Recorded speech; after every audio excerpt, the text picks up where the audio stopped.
Assalamualaikum warahmatullahi wabarakatuh. Nahmaduhu wa nasta'inuhu wa nastaghfiruh wa nastahdihi wa nastarshiduh wa na'udzubillahi min syururi anfusina wa min sayyiati a'malina. May yahdihillahu fala mudhillalah wa man yudlil fala hadiyalah.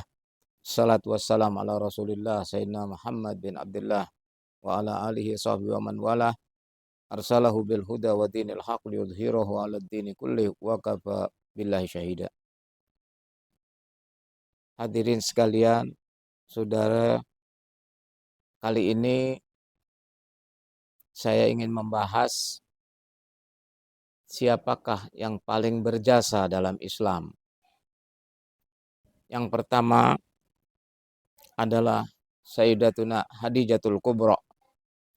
Beliau seorang hartawan, bangsawan yang sangat kaya di Mekah. Bahkan di dalam riwayat sepertiga tanah-tanah di kota Mekah adalah milik Khadijah. Beliau seorang saudagar. Suatu hari beliau menitipkan barang-barangnya kepada seorang pemuda yang bernama Muhammad bin Abdullah. Dan beliau mempunyai seorang pembantu bernama Maisarah. Laki-laki cuma namanya Maisarah.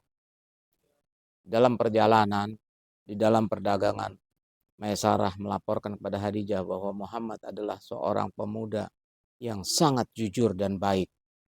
Dan setiap amanah yang diberikan kepadanya laku dengan keras.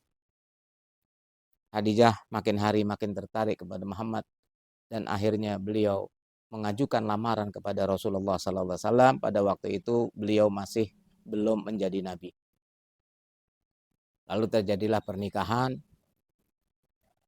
dan Siti Khadijah menyambut Nabi Muhammad dengan ucapan ahlan wa sahlan, baiti baitukum ya Muhammad.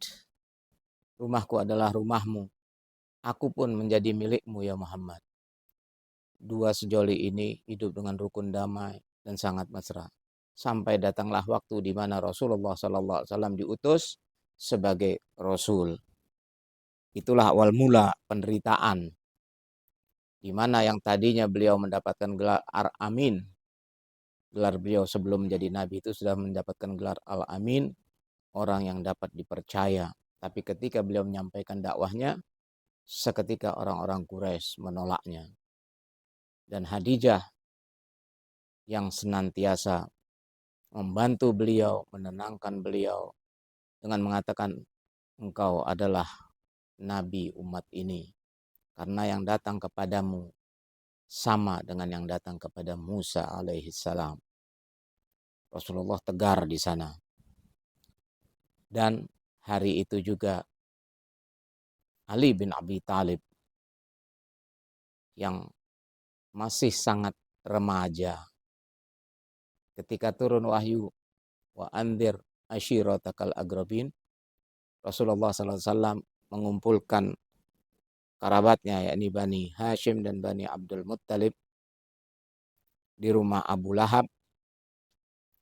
Lalu beliau mengatakan, seandainya aku katakan kepada kalian di belakang bukit ini ada musuh yang sangat besar yang akan menghancurkan kita semua, percayakah engkau?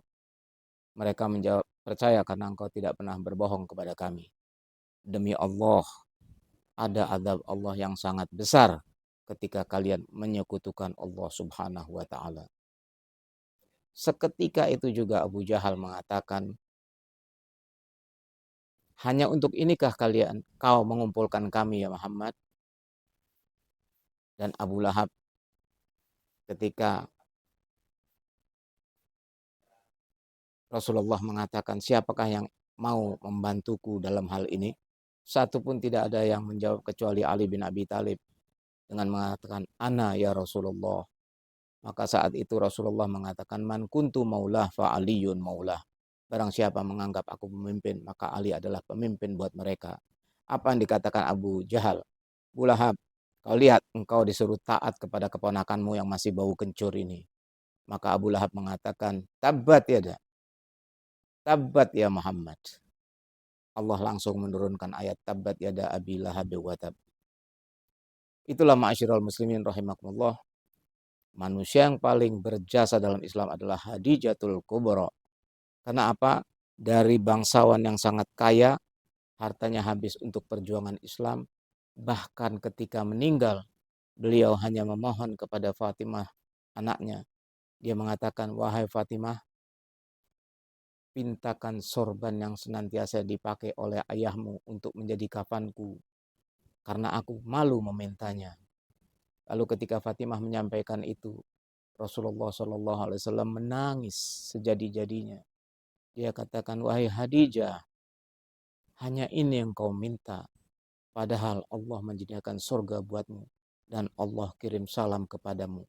Ma'asyiral muslimin rahimakumullah. Satu-satunya perempuan yang mendapatkan salam dari Allah subhanahu wa ta'ala adalah Khadijah. Demikian yang bisa saya sampaikan. Mudah-mudahan ada manfaatnya buat kita semua. Billahi taufiq wal hidayah. Wassalamualaikum warahmatullahi wabarakatuh.